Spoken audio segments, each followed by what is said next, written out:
Been so long since I had the fair.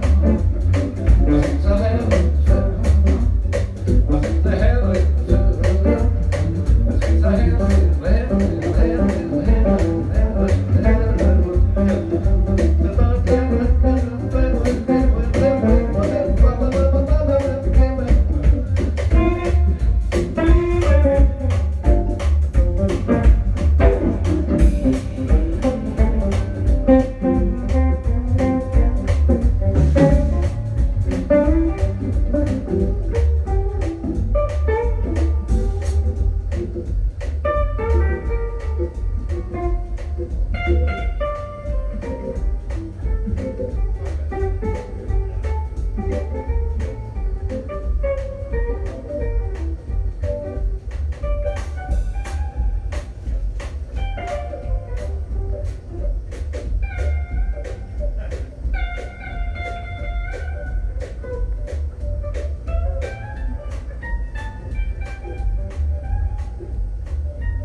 Sounds like we have some blues fans out there. And frankly, I'm relieved.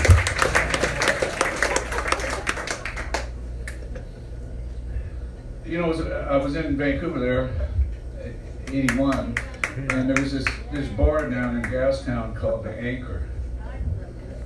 A couple of dealers that were bringing in some really heavy guys, you know.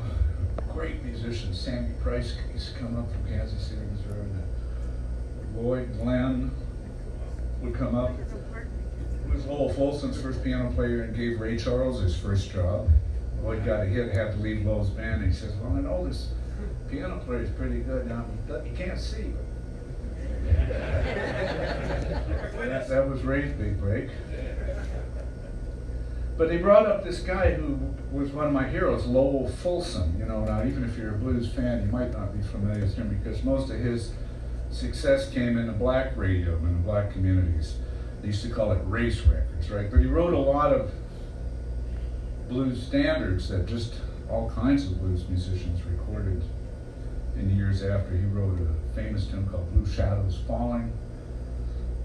He wrote Reconsider Baby, You're Gonna Miss Me, all kinds of really big tunes. And he came up when we were playing at the Anchor. So, you know, put a little band together for him. We're jamming there at this bar. And the owner said, you know, Lowell's getting on, you know, and you've got this band, Powder Blues, and why don't you guys do a record with him? We're fine. I said, sure, I had a recording studio at the time. So he gave Lowell some money to come in. I produced the record. I played on the record. Of course, the band was mostly Powder Blues at the time. And it sat around in the vaults for a number of years. We liked the record. And then finally, Holger Peterson, you might know him from the CBC, right? So he had a record label called Sony Flame Records, and he's heard about this master and inquired about it, and eventually it came out as coincidentally Lowell Folsom of Powder Blues. And he had a tune on there that I liked, that I played on, that I produced on, that I stole. No, I had to come to confession for a bit. And I was feeling sort of guilty about it, in playing it, and then I found out, well, that wasn't Lowell's tune. That a blues guy from Detroit, who I knew about, but I didn't associate him with his tune, named Chick Willis, had written the tune.